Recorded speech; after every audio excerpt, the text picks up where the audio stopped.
Welcome to POLI-TRICKS with Mercer Prescott and his band of eclectic cronies, bringing you the news you can use as it pertains to the idiocracies in politics.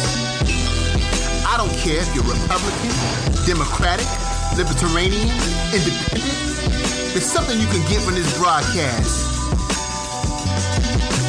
Knowledge is key, and the key to your freedom is knowledge. Vote. Don't forget to vote. Tell someone you know who isn't voting to vote. And don't throw away your vote. Listen to politics so you know how to vote, so you know how to make an impact and do what you gotta do to have a better future for you and your family too. POLI-TRICKS with Mercer Prescott and his band of eclectic cronies. I'm known to make sure that you do what you're supposed to do when it comes to voting. Get the information you need from this guy indeed. POLI-TRICKS with Mercer Prescott and his band of eclectic cronies, bringing you the truth about politics. No filter. Vote. Don't be afraid to vote. Vote or your ass will choke. And welcome to another episode of POLI-TRICKS with Mercer Prescott and his band of eclectic cronies. Yo, Merc, bless us with the POLI-TRICKS, because motherfucking my news feed is blowing up with the buffoonery. Please break it down for us. 360 degrees. All right. I'm going to start with something light. Chrissette Michelle. I've been getting a lot of stuff on my news feed about her lately, and I don't know Chrissette Michelle's political affiliation, so we're not going to get into that. Buffoonery. I just know that she was invited to perform for Donald Trump at the inauguration, and she accepted. And since then, she's been catching a lot of heat. And not too long ago, she got dropped from her record label.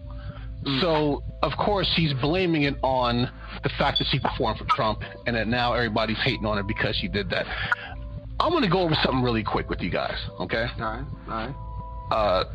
Her first album came out in 2007. She sold just under gold, for like 420,000 copies. Dang, Epiphany was her breakthrough album. She sold 470,000, not quite gold, and I think she won a Grammy that year, right? Mm-hmm. And then she had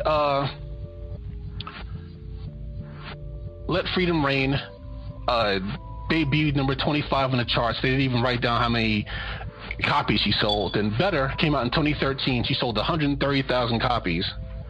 And then Milestone came out June of last year, and it peaked at number 73 on the charts.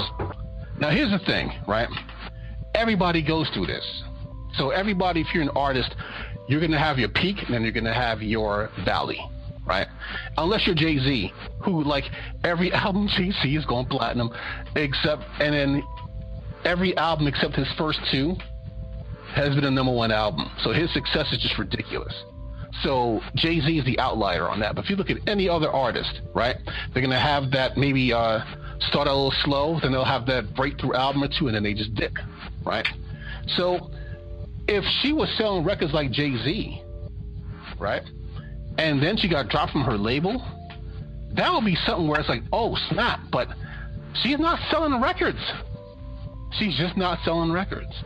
There's no way you're telling me that Epiphany sold under 500,000, basically not even a gold record. That shit was, like you said, her breakthrough. I thought breakthroughs was usually platinums. Like, that's not. Damn, I don't feel bad that my last album only sold 340,000 as an indie artist.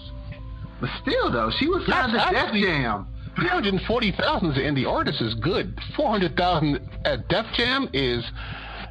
Tell us why we should keep you on, because Def Jam has exactly. Def Jam, and if you ain't, but anyways, you said she got dropped from her label. I was under the assumption that she had her own thing going on. Her distributor dropped her because she's on her own. She's on like, was it like Rich Hipster or something like that? Like, I don't know if that's her label or not, because she's not on Def Jam anymore. Right. But her distributor dropped her. She used to be a really good singer, and I'm sure she still is a good singer. That's one of the artists that I'm listening to more pop music lately, but for some reason, that's one of the artists that I still like that's in her lane. Mm-hmm. But it's just like, she just seemed like over time, she just got weirder and weirder. Did you notice that, Oh? I mean, I'm still thinking about a couple of forevers. Every wedding I plan to go to, I'm sure that song is going to be on everybody's playlist. And then there's like a couple of mainly songs that are good, like, because the beats can double as good R&B or good hip hop. I don't know if I'd classify her as getting weirder or anything like that. Not musically, just I guess personally. Like, I seen she had a show that was that's on. The thing, I never kept up with her personality. I didn't watch interviews to know like she's disintegrating. I never would have said that. So I don't know. Yeah. But I mean, just looking at her record sales, I'm like, she don't really sell shit. So why would they keep her on? Exactly. She gets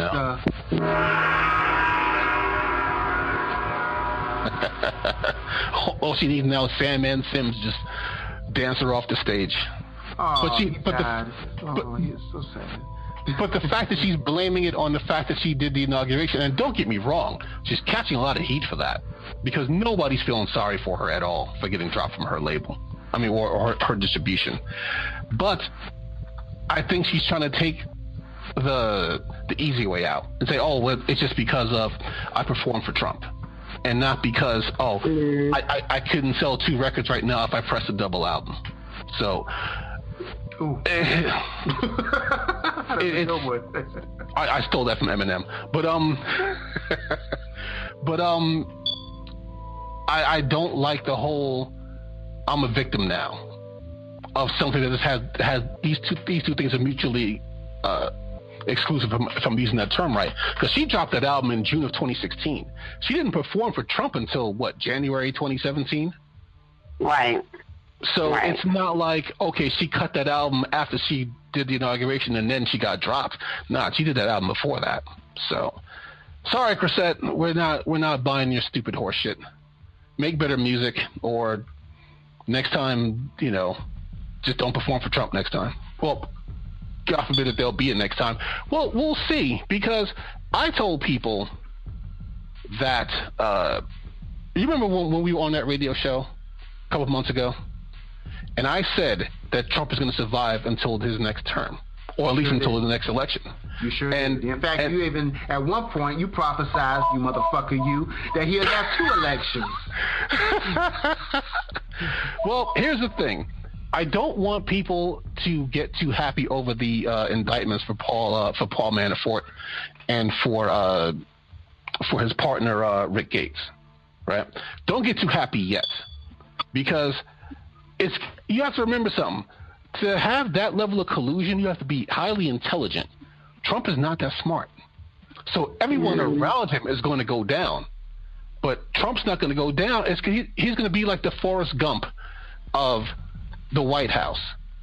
Everything will go on around him. He'll be walking around, lies like a box of chocolate. Like, he's too stupid to be involved in that. And that's not just him playing possum. He really is that dumb. Put it like this, okay? You figure they just got Manafort and Rick Gates. So that's his name, Rick Gates, for what was it? Money laundering and conspiracy. So they didn't say conspiracy to what? So this is like an evolving story. Like, I didn't know what the charges were this morning. When I was writing it, I just saw it on my feed that they're charging them with money laundering and conspiracy. The money laundering is huge. Conspiracy, we'll see. But the money laundering is huge, because that is a federal crime. So we'll see what happens. It's a developing story, but I don't want people to get too happy. And yeah, I had my jokes on Facebook today. I was like, I'm not gonna feel any type of way. I'm not gonna get my hopes up until I see results. Like, I need more from that than his, what was it? What's his political chair? His political chairman? What was his title? Which one? The one that's getting indicted.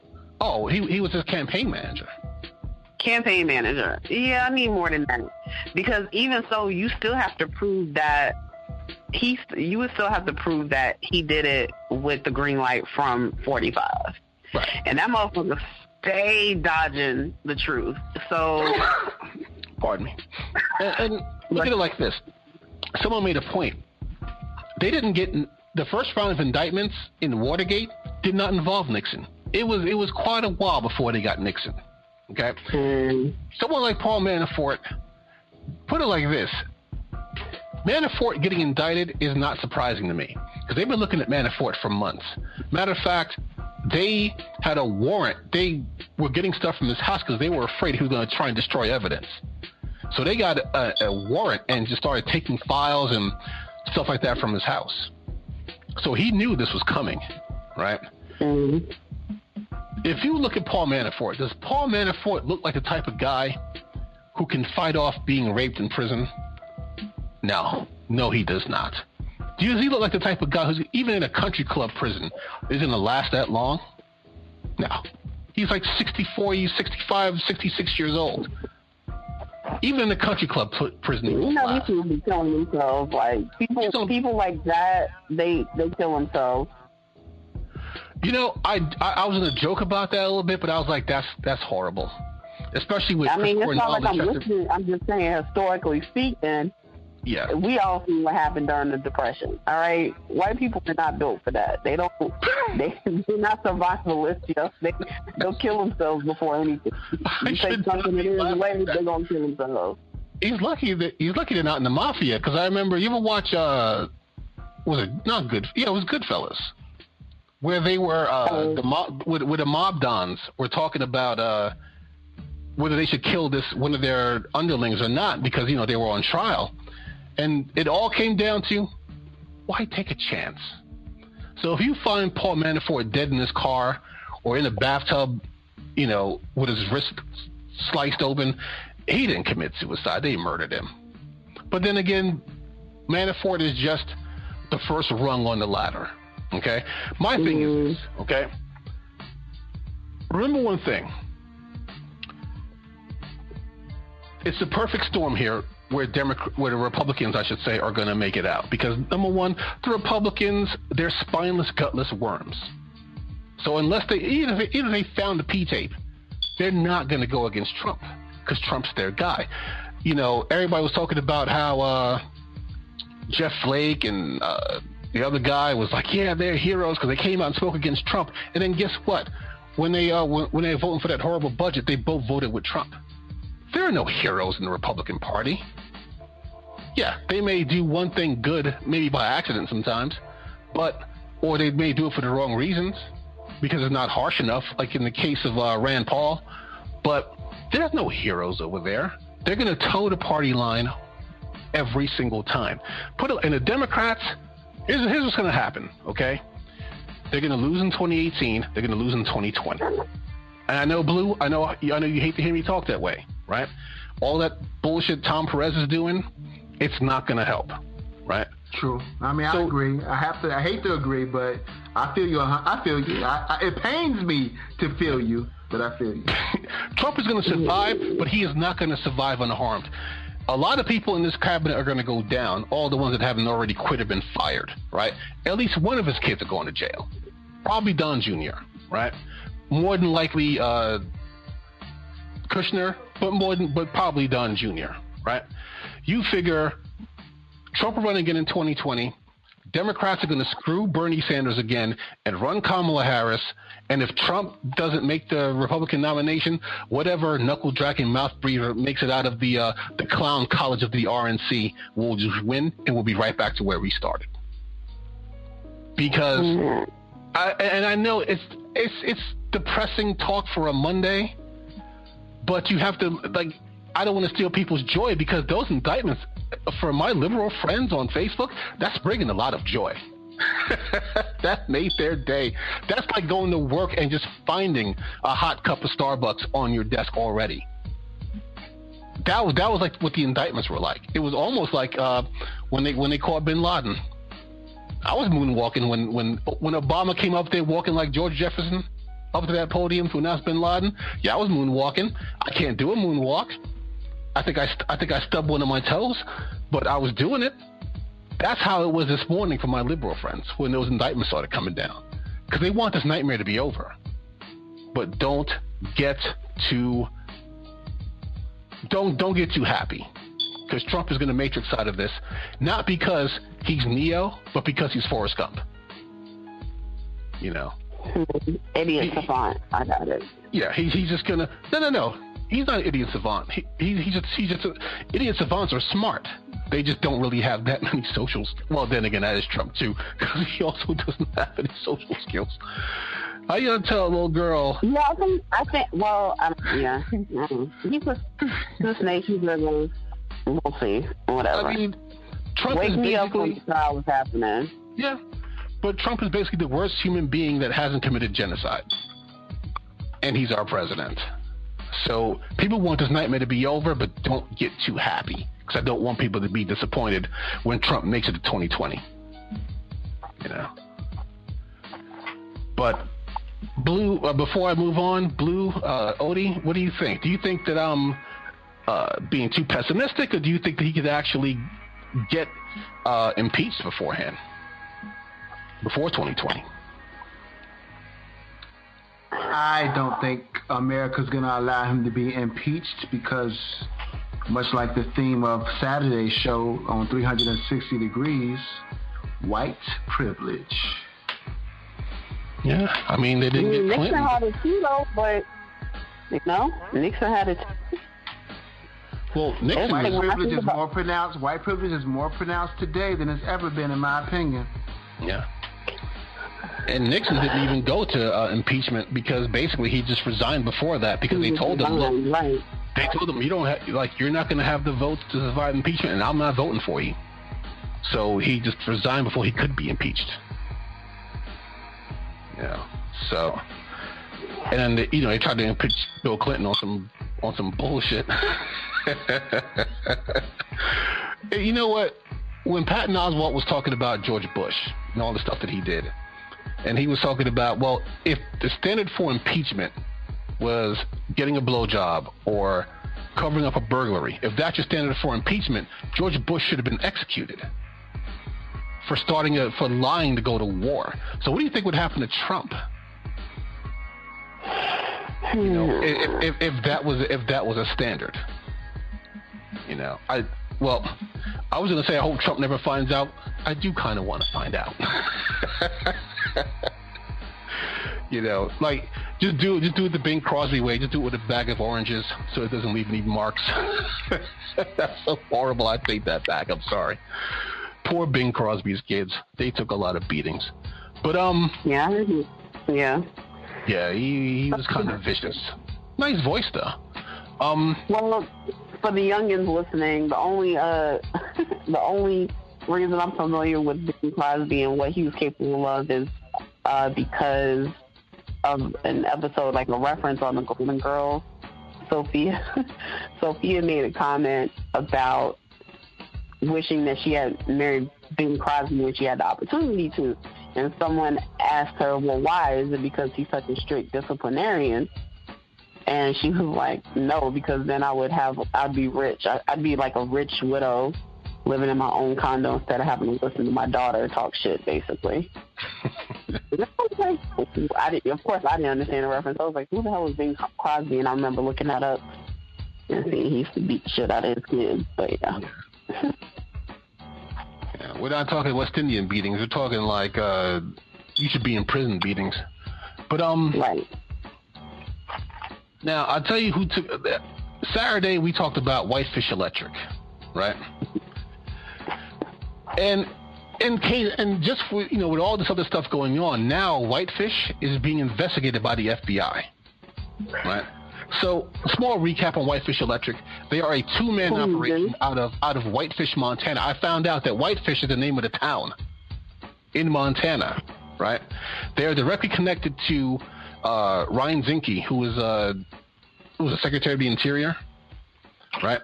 And also, Zinke's son worked for Whitefish in one of their construction sites. So, how was it that a two-man operation out of a podunk town in Montana got a $300 million contract to rebuild the power grid in Puerto Rico? Yeah. So the FBI is investigating them now. for, of course, you can't do that. And it was a no-bid contract, and there was no competition. I remember I used to work construction many, many moons ago, and they used to talk about the bidding process. So basically, like me, Blue, and Odie, if we all had our own construction companies, and we're bidding for a contract for the city, they would do what's called a blind bid. So I don't know how much you're going to bid, right? So I have to sit there and do common materials and labor and all this other stuff and give them a bid. Because this way, if I know you're going to bid $10 million, well, I'm going to bid $9 million. Right. And they don't want that. Yeah. But a no-bid contract is no competition. It just means, I pick Odie. The rest of you can kick rocks. So, and usually no-bid contracts is just basically just cronyism, right? And I was thinking some of our boys over here on Duke Electric were going to go. Because, I think they've done that before when other places in the U.S. had big power outages. That they borrow some of our guys to go to the States and do stuff. And I'm like, I wonder if some of our guys are going to go to Puerto Rico. Oh, I guess because they're not from a small town in Montana who is directly connected to a donor who who donated money to Trump. And who's also knows the Secretary of the Interior. So FBI is investigating them, and I think that they voided, they voided the contract. Their contract was basically, they were paying, $300 an hour for the linemen, $450 an hour, per hour for the supervisors, $400 a day per person for food and lodging, and there was a clause that said that the government can't go through their books. The mafia would be like, whoa, hold on a second there. Not even the mafia would take a deal like that. And they're the mafia. Even the mafia would be like, okay, $450 an hour is kind of high. So it's basically made themselves immune to an audit as well. Yeah, and they're immune to audits, and they're immune to liability. So if they screw up the job, they don't have to pay. They don't have to worry about it. So they could just because basically all their linemen were contractors because it's only a 2-man operation. So they had to contract all these linemen. Now, it's basically this is some Dr. Evil shit right here, because it's kind of like if I was trying to bribe Blue, instead of us doing it doing a deal in the dark, I just walk up to his job with a bag of money with a dollar sign on it and just drop it on his desk and just be like, all right, man, you all knew all about our secret deal. Wink. That's how blatant it was. It took the journalists 4 hours to crack this. Because it was just so overt. They don't even care anymore.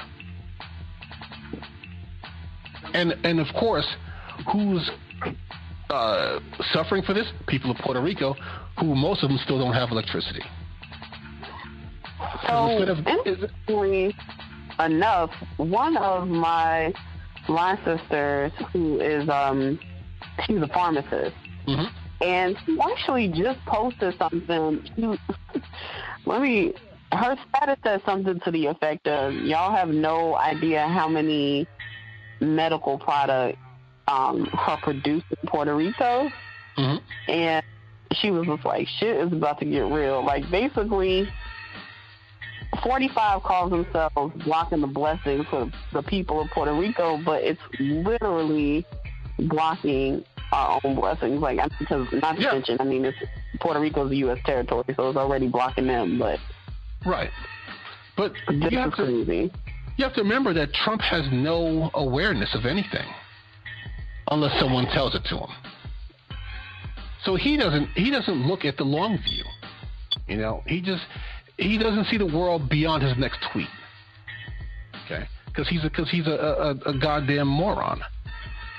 Why else would he allow that deal to go on instead of getting an actual electric company to go in and take care of it. And this is not going to be a 4-day job. You're talking about an island of 3 million people. Now, one group, Tesla, went in and they provided solar batteries for a children's hospital, and they got it back up and running. So right now, they can have the solar batteries for free. And they said once Puerto Rico gets back on its feet, they'll talk about leasing and stuff like that. Because, I mean, I know it's not an easy thing to set something like that up. But for now, they said, but for now, don't worry about it. It's free. We'll talk later once you get back on your feet. You know. And that's when we pimp the shit out of you. Tesla ain't slick. Come on, man. Let's not believe buffoonery. Of course, it's just like a drug dealer. Yeah. Oh, I'll give you your first hit free. Oh, now that you like what you got? $20, bitch. So, nah, fuck that. Yeah. I'm laughing. I'm laughing because it's true, but I've never known Tesla to do stuff like that, but I've never seen Tesla in a situation like this before. Didn't know you were a Tesla follower. Didn't know you were in their pocket, Merc. We need to talk after the show. I have one of their electric cars in my driveway. I don't know how to drive, so it just sits there. It looks nice. Oh, I'll take it off your hands for you. But my electricity bill's under Duke, though. It'll cost me way too much to have that car. Gee, fucking whiz. Yeah, they're getting ready to raise their rates to cover. I don't even want to get into that. That's a whole nother section of the show with Duke Energy. It must be nice to be able to make a multi-million-dollar mistake and just pass it on to your customers. Exactly. And hope. I mean, and it's probably not even up to the governor. It's probably up to the legislature. And since it's still Republican controlled, they're going to let it happen. You know, because they get their kickbacks. Right. Yeah. So now, I think next year, we need to start posing ourselves to get into these politics for real, so we can get some of that kickback money. Hey. You know what? I would last one term as a lawmaker, because I would either be too frustrated or I would just be like the only one not getting paid, and then they'll just be like, then I just get voted out of office because I don't have any money. Because I don't have any money to run my campaign, because no one will give me any kickbacks, because I'm not going to do that. Because I'm like, I'm not going to let you pollute the rivers. Grassroots people be behind you. They'd be like, you know what? He's doing something that other politicians are afraid to do. Go Merc. Go Merc. And plus, the show POLI-TRICKS is really telling it like it is, buddy. Yeah. And that's actually a pretty good segue, because something came into my feed the other day, and I was looking into it a little bit more. The voter ID laws.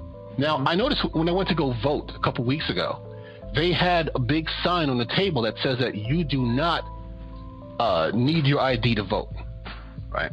When I first voted here, this December will be 11 years I've been in North Carolina. So I learned my lesson from the last election. When I moved to Maryland, you know, I was still young. I didn't know much, and I didn't register until the last minute. Couldn't vote in the first Bush election, right? So when I moved here in 2006? It was like December 2006. I immediately registered to vote, because I wasn't missing the Obama elections. And the only time they asked me for my ID was the first time I went to vote, because I was a brand new voter, brand new to the state. You know, I showed them my picture ID, right? And just something, and it wasn't anything specific. Just had my face on it and my name. And then they were good. And since then, I've never needed my ID to vote. Even though I have an ID, it's never needed to vote. Right. I tried to show my ID and they waved me off. So I feel you on that. That actually happens. Yeah. And like I said, they had that big sign, because, you know, they tried to do the voter ID laws in North Carolina, and it got struck down. Because it's, you know, unconstitutional. But unfortunately, in Wisconsin, it did go through. So there was a study done by it wasn't exactly by the state, it was by one of the Democrats who was studying the effects of the voter ID laws in Wisconsin. Keep one thing in mind. There were up to 23,000 people in Wisconsin who didn't vote, when they did this survey because of voter ID laws, because they didn't have the proper ID to go vote. You know how many votes Trump won Wisconsin by? 22,000. So you figure 23,000 people get turned away, Trump wins it by 22,000. So now they're doing a full investigation into whether these voter ID laws actually helped Trump win Wisconsin. Because he won by a razor thin margin. You figure 22,000 votes is not a lot. I live in Cary, North Carolina. There's like 150, 160,000 people in Cary.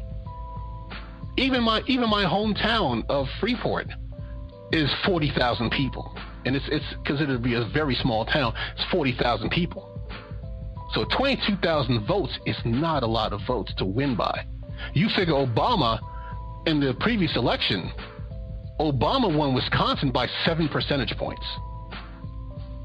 Trump won Wisconsin 0.7 percentage points, less than 1%.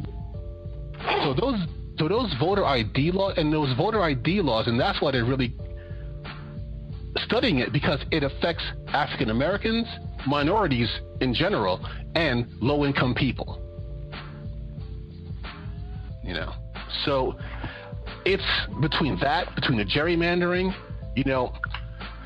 Republicans are funny that way because they know they suck. They know it.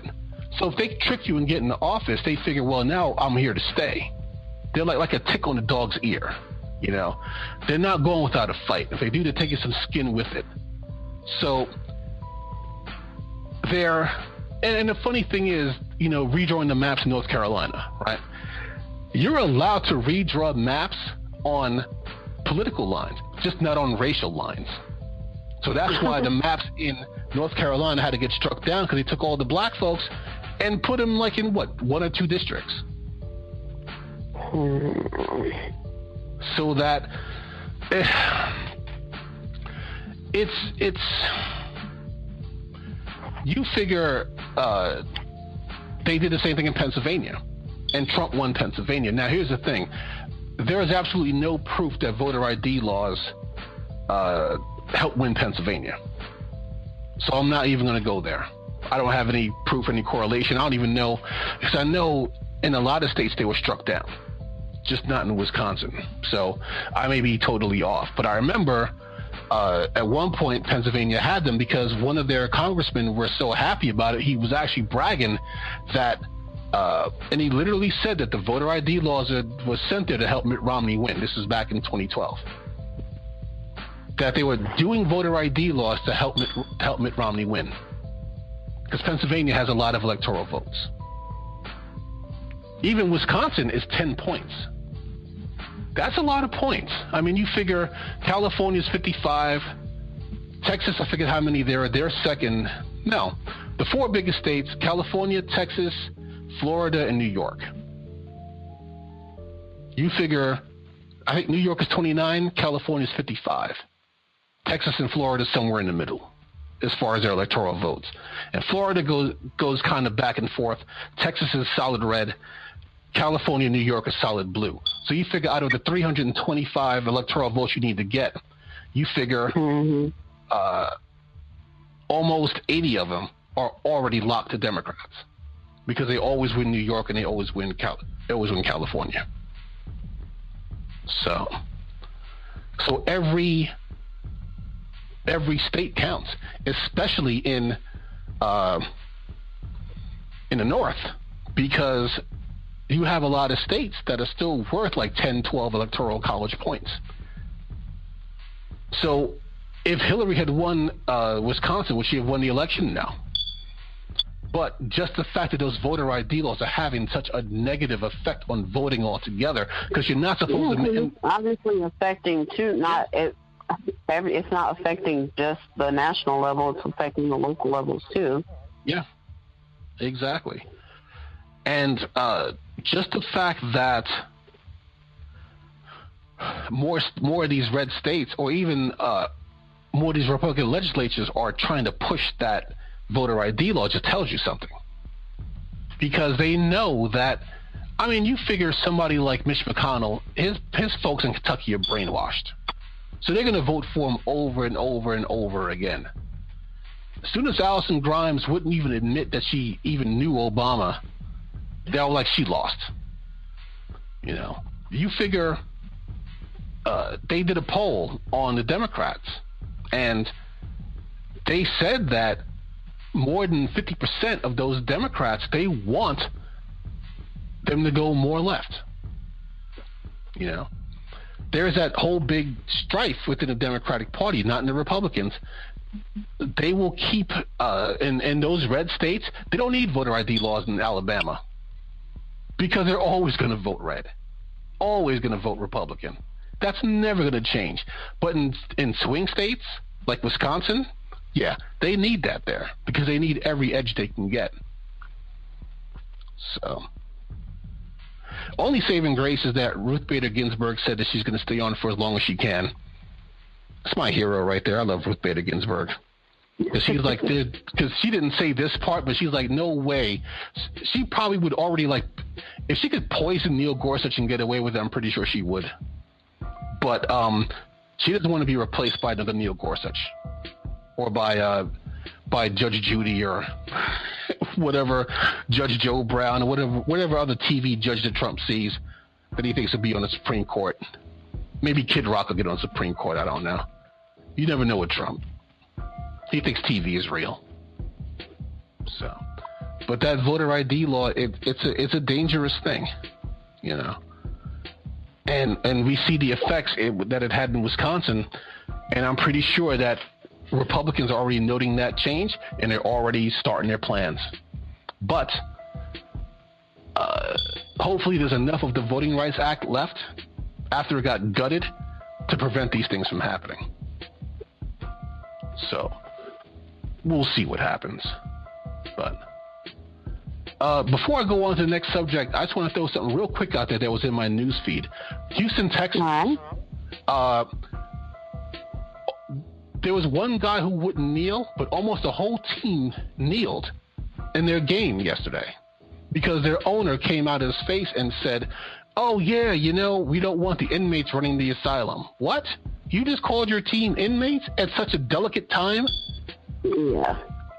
Like, was that smart? No.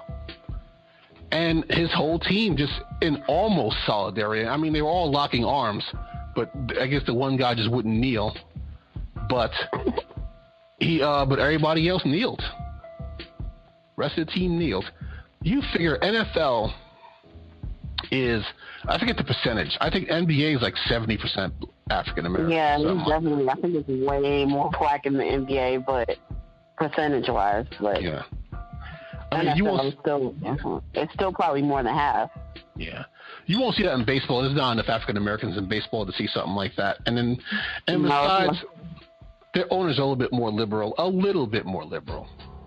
In baseball? In baseball, a little bit more liberal. Basketball too, but you're not gonna. I mean, basketball definitely, but baseball. And maybe it's just because I'm from New York. I don't know, but you don't really hear a whole lot of stuff like that coming out of baseball than you would for football and basketball every now and again. Not since. Yeah, but I also think that has a lot to do with how the contracts are done. So I think there's the more control the players themselves have over their contracts and terms and things like that, the more liberal they're going to be. To my knowledge, football is not guaranteed money, and there's not really such a thing as a free agent. And correct me if I'm wrong when it comes to football. Like, you have LeBron and all these free agents in the NBA. So I think that freedom impacts how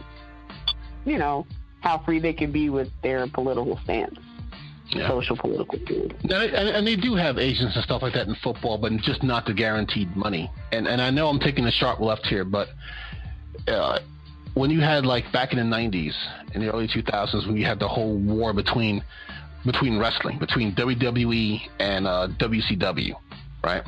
WWE, they don't guarantee. There is no guaranteed money in the WWE, but there was in WCW, and WCW ended up going under because of it.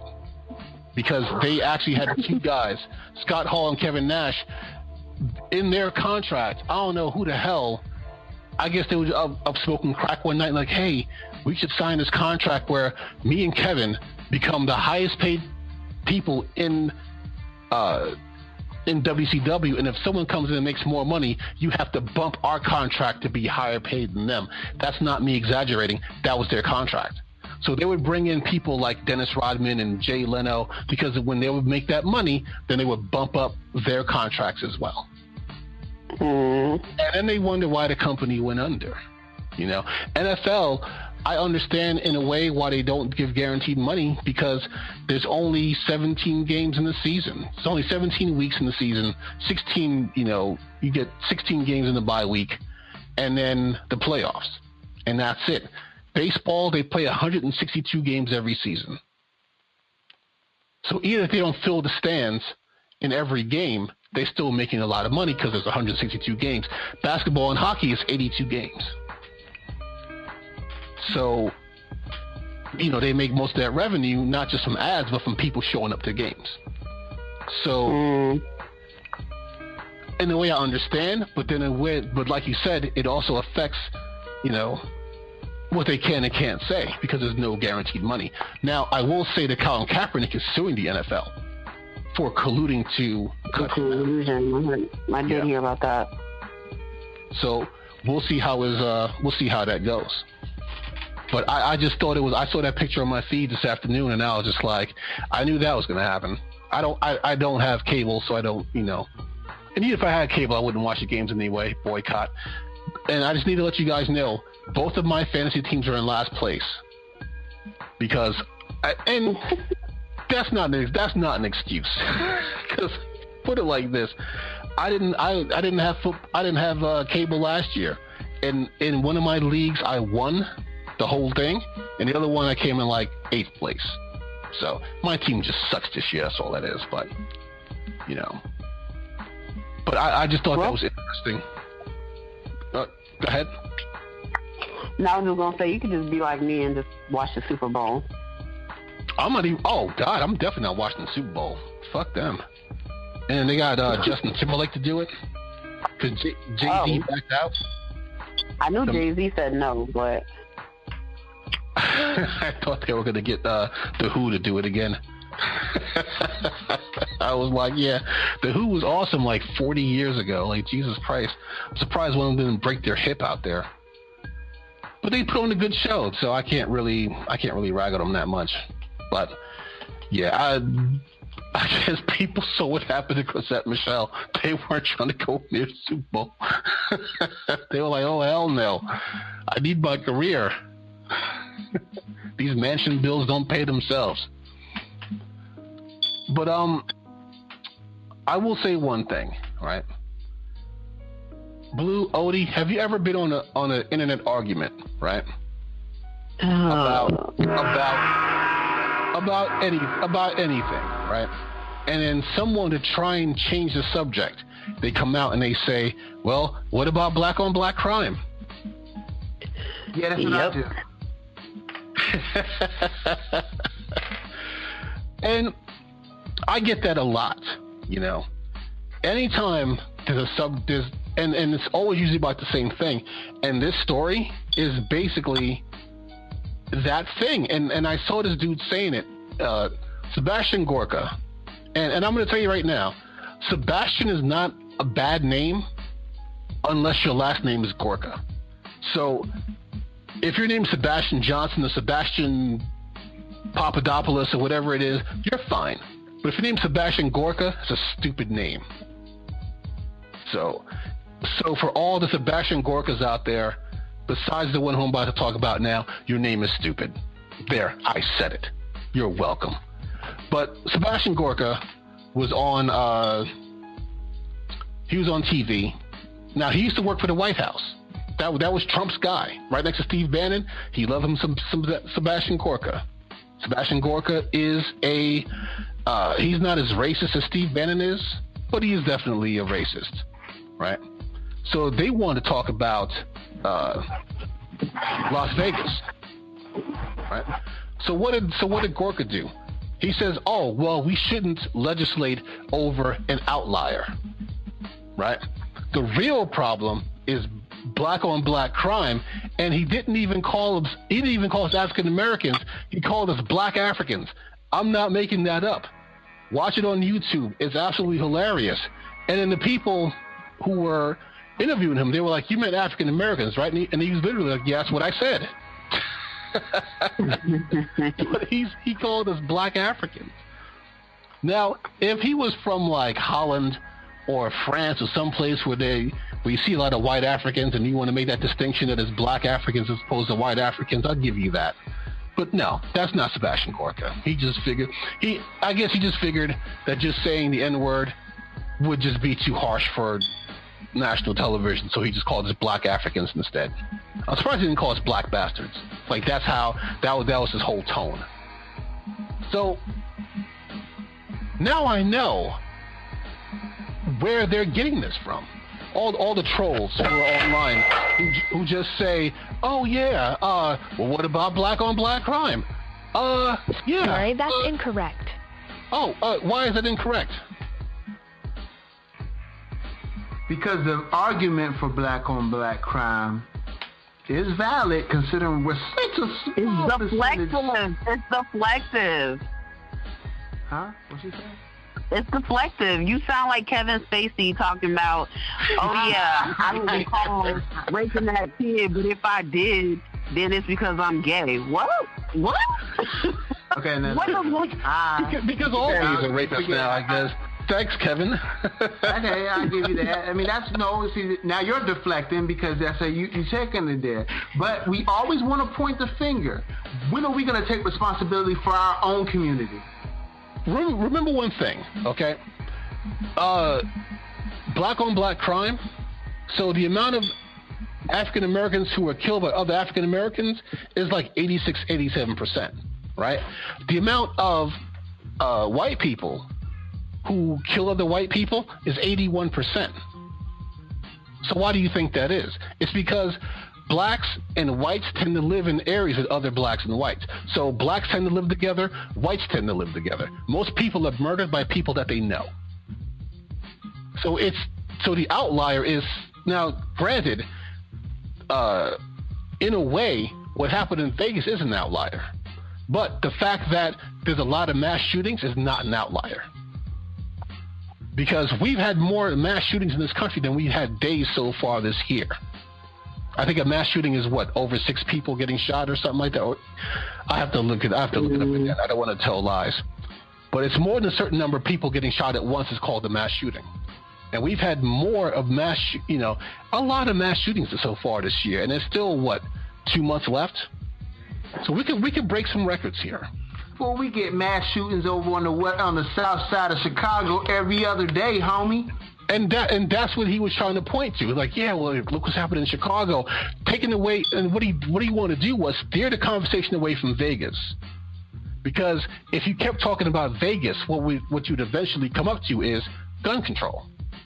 We've already banned machine guns.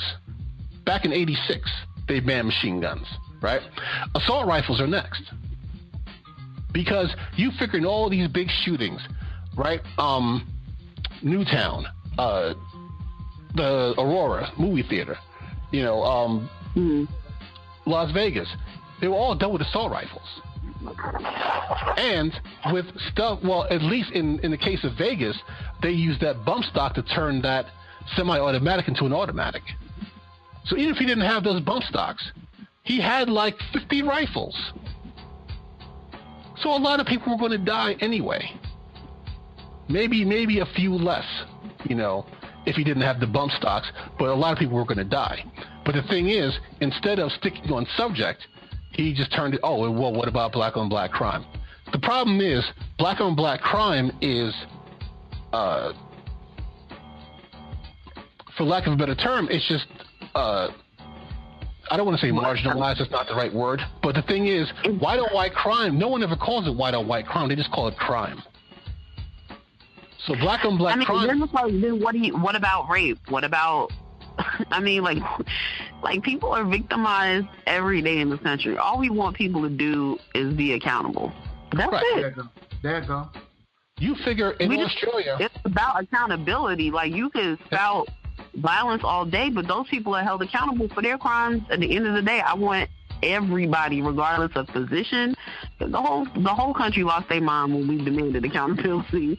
It talked about everything else under the sun but that issue. Exactly. And it's because, I could go back to the NRA. That's a whole nother show about the NRA and their influence. But I don't know how much money Sebastian Gorka gets from the NRA. Probably nothing. But I'm pretty sure that someone like Sebastian Gorka, for him, it's just all about the racism. Oh, we'll just throw African Americans under the bus, even though whites kill each other at a similar rate. But we'll just point out the blacks. So this way we can change the conversation to something uncomfortable, like a white guy just murdered, 70 people, to, oh yeah, well, what about the black guys killing each other? That's the real problem. And he said that too, like, that's the real issue. Like what's going on in Chicago every day. And I'm like, man, fuck you. We don't give a shit about Chicago. Because he never talks about Chicago except when he needs to steer a point. So fuck Sebastian Gorka, fuck his Steven Seagal goatee, fuck his wife, fuck his kids, fuck his family for that whole bullshit. And I don't mean to get like that, but I mean, the fact that they give these people time on television is disgusting. Why are you... Sebastian Gorka is a racist. Steve Bannon is a racist. Roy Moore. It's all about the money. Dollar bills, y'all. I mean, with someone like Roy Moore, yeah, he's running for office, which I don't know why that gives him a pass. But the guy running for Jeff... what's his name? The Attorney General. Jeff Sessions' old seat. He is a straight-up racist. And he's on TV all the time. Because these news organizations are more worried about ratings than they are about morality, because they got to pay the bills. You want to make a difference? Yeah. You hashtag the shit out of shit you're banning. And you ban that shit for real. If you say you ain't fucking with Walmart, don't fuck with Walmart. If you ain't fucking with Target, don't fuck with Target. And don't be slick, motherfucker, and try to go there at 11:50 when you think I ain't gonna be there. I'm gonna be there. Waiting on you. Just see Blue pop out from behind the... Hey, what you doing? I just jumped up. I was seeing if you was here. Oh, you're here? Well, I guess I'm going to leave. But before I do... Let me get up on this special right here. I'll put it like this. And I've said this before. I don't buy name brand paper towels, because I know that's how the Koch brothers make a lot of their money, off of like Brawny and all that other stuff. That's all Koch brothers stuff. So I buy but then again, I've never taken the time to find out what else that they make. Zoom out. I mean, I feel you, but zoom out. And then we always say buy black. And I tried, and I promise you, I really have tried. I just can't afford to, if that makes sense. I saw an article the other day, a video really, about a woman talking about why she doesn't like black-owned businesses. And she was a black woman at that, Oh, and coon-ass bitch. I didn't want to call her that, but that's what she sounded like. And I hate videos of women in their cars. I don't know why, especially black women in their cars. Because you hate black women. Is that what you're telling me? What are you telling me? You know what? But there's a white bitch. Ooh, I love her boobies. Ooh, she's so articulate. What are you saying, Mark? What are you saying? No, I don't like any of those videos. But and it's you said you don't like nobody, especially black women. Black women in their cars, because they're always talking about some shit I don't like. Because they even talk about, well, here's why I don't patronize black businesses. And then I was just, and all her reasons were is basically, she just has no patience for black business because she expects them to be perfect, I guess. I don't know what her rationale really was, but I mean, she was just bitching and complaining about black-owned businesses, and I'm just like... Okay, wait, let's clarify. Jess Hilarious was bitching about one particular black-owned business, and she really tried to blanket all black businesses as such. That's what pissed me off about her. Like, right. Girl, if you don't like that business, then go ahead and Yelp them. First of all, my whole thing is, like, my philosophy on Shop by Black is if I know a black carpenter, a black mechanic, a black barber, a black hairdresser, what have you, they are going to get my business first. But they have to keep my business. I'm just going to give them the shot first, but you just have to keep my business. Right. So once I'm your customer, I'm your customer. And then before you know it, you have a whole pool of black-owned resources, and I'm always cool with that. But I'm not going to keep shopping with you with your shitty customer service, your out-of-stock products, you taking off your birthday. You know what I'm saying? Like, I understand, right. Like, we do things different from people. I get that. Right. And she had some valid complaints. I did listen to the whole video. She did have some valid complaints, but her dismissing shopping black because of one experience was ridiculous. Like, white people will take your money and be disrespectful to you too, sis. So I don't know what you're talking about. Like, if they're not worthy of receiving your business, then don't shop there. Period. Exactly. But don't get in your car and make a video about it. You know, about why you shouldn't shop at black businesses, period. And my thing is, and I know I talked about this before, but the videos I hate the most are like black women getting in their cars and talking about why black women are undateable. I'm like, black women are not undateable. You are undateable. You in the car with the camera, you're undateable. All of the black women are all right. They'll be okay.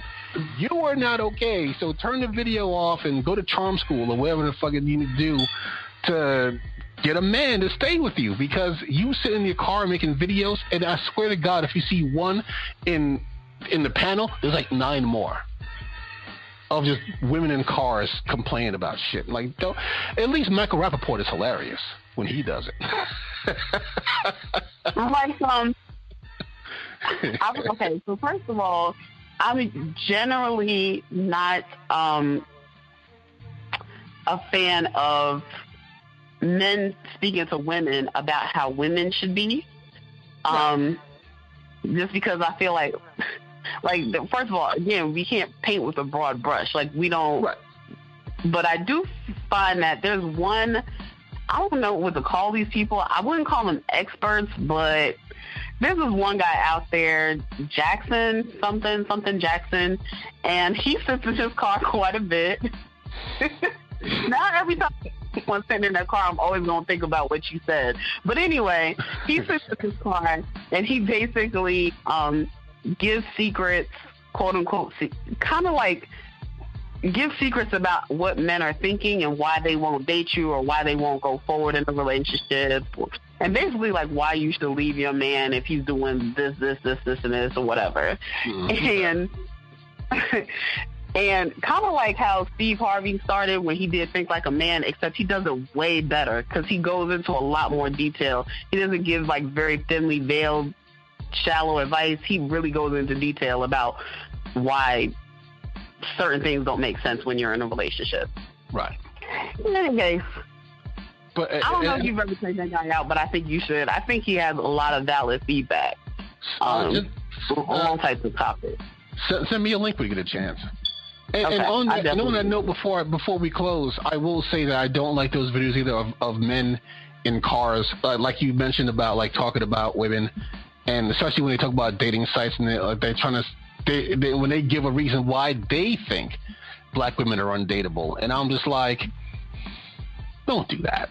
That's not cool. Yeah, like, it's not about, if anything, like, it's more like an uplifting, positive reinforcement, because don't do that. Don't do that. And anyway, like I was saying, he uplifted just like on some shit like, you could do better, like, and this is why. And please answer some questions about what you learned. Whatever. I need you to get some damn new buttons. How about that? Right, that's incorrect. He just caught her in mid-sentence. My opinion is never incorrect. I'll pay you no mind, man behind the curtain. It's like my dad says, everyone's entitled to their own wrong opinions. But you may choose another topic. All right. But you may choose another button. How about that? But go ahead, Mons. But jumping back to the whole Sebastian Gorka thing. Thank you. Real quick before we close. It's like, I'm hit every button on here until you stop. Talk about that bullshit. You don't like black women in cars? Okay. I like my black women to drive. I love when women can drive their own cars. That's just me, though. I don't know what to say. I like it when they drive. I don't like it when they just make videos. But anyway, okay. I know I'm going to get some heat in the comments for that. Hating. I wish I could do that. I wish I could do my show from a car.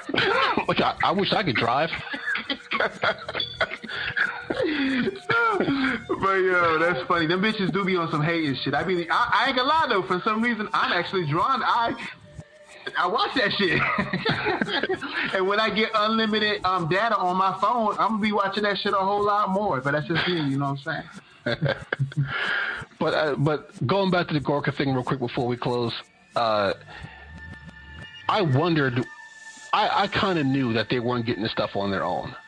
Like the trolls on the interwebs who would just come out and say, well, what about black on black crime? And now when you have somebody who used to work in the White House saying stuff like that on TV, just the way that the trolls say it online. So I don't even know who made who.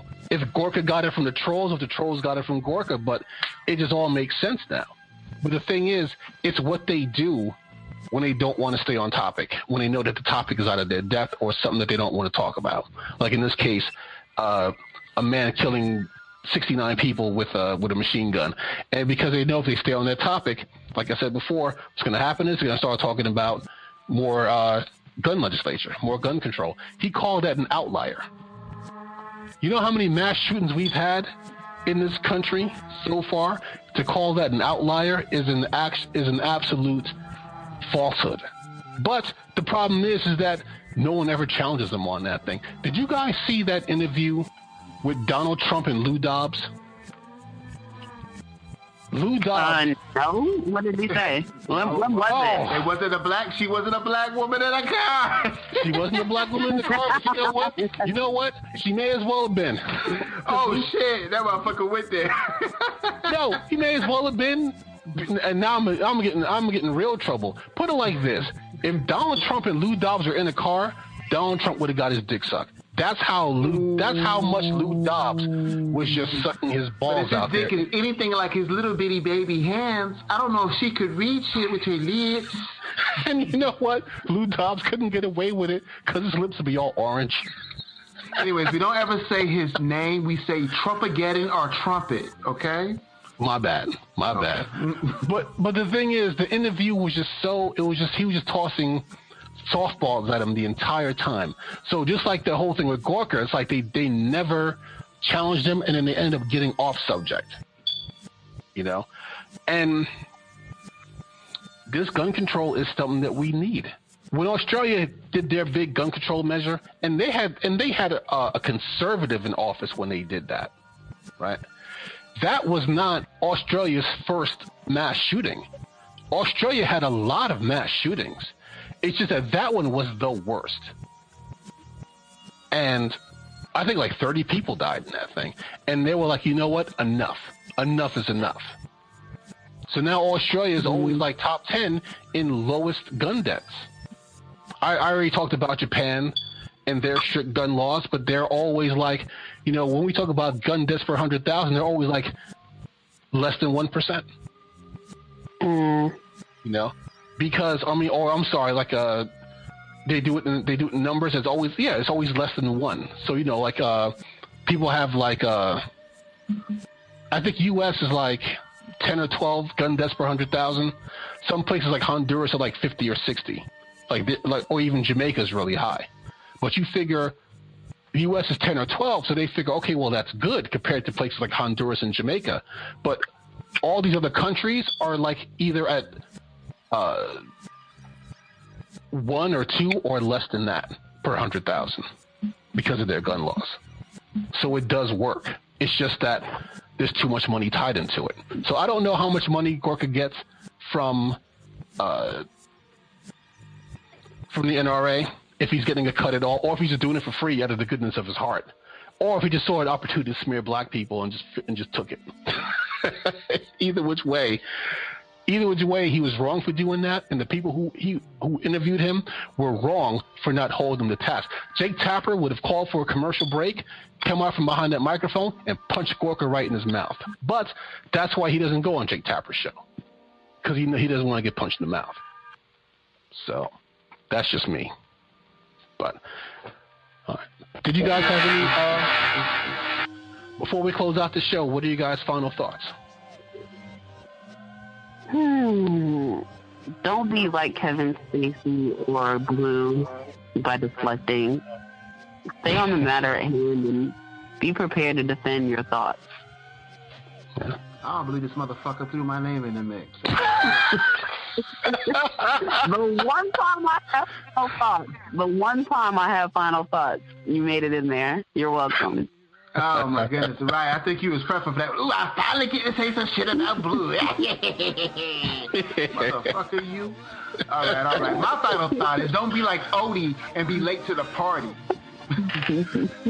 Hey, she was there when we started taping, so you know what? I'll take it. What was she at on Saturday? What about that? What about Saturday? I'm going to be ready, though. I'm going to be ready this week. Believe that. I hear you talking, but you ain't saying nothing. Oh! Now, my final thoughts is this, that don't get too thrilled about what's going on in politics right now, because though it can easily, you would think, common sense would tell you that this is the end of a very dark time. Oh my goodness, no. The party is just getting started and white privilege will prevail again. Watch. Now, I know I usually say some positive shit, but I can't today. I'm fucked up in the game. This shit is crazy, and no matter how we think it's going to go, let it have been Obama. Honestly, Obama would have been impeached day one. Let's just keep it 100%, you know what I'm saying? Mm-hmm. You want to know why Nixon got the flack he got? I think Nixon might have had a little nigga in him. You know what I'm saying? It's just that Nixon's corruption just caught up with him, you know? That's all that was. And Donald Trumpageddons, is it? Catching up with him? Well, I think it'd be really sad if his son gets some jail time. That shit'd be sad as shit. But knowing Trump, he will what is it, pardon? Was that what it's called? Yeah, we'll see how well that goes. But I remember Pete Davidson was cracking on what was it, Eric Trump, and he said his hair screams 1986 and his face screams put the lotion in the basket. But I wouldn't mind seeing one of Trump's kids go to prison. Why not? I mean, they're complicit, so they're in. They're in the White House. At least Ivanka is. So, hey, why should they share in that jail time? But my final thought is, and I'm going to echo a little bit of Blue on this. Don't get too happy about this. I mean, you figure Nixon had Watergate over his head when he decimated George McGovern in 1972 elections. So, and it took him 2 years to finally get removed from office. So this is going to be a process, you know. And like I said, Trump may skate until the end. Well, you know, number 45, may skate until the end. Or further. Yeah. We'll see. We'll see if Democrats get it together. But the main thing is, if you live in a state with voter ID laws, you may have to make a little bit of a sacrifice in order to get that ID and go vote. Don't let them just turn you away, right? You still have another year until the next elections. Literally a year, because first Tuesday in November would be election. So you have a year to get your ID together to go vote. And then when they look at you like, you got your ID, you be like, you goddamn right I do. And just hold it up to them and then smile, just like you're smiling in the picture, and say, give my goddamn ballot so I can go vote your vultures out of office. Yeah, you don't have to be that mean. Don't be that mean. Just show her the ID, get your ballot, and go vote. So, but that's all I had. All right, and that concludes another episode of POLI-TRICKS with Mercer Prescott and his band of eclectic cronies. Please subscribe to the Urban Breakdown podcast to get shows like this and so many more. Until the next time, be well, be great. Love, oh, I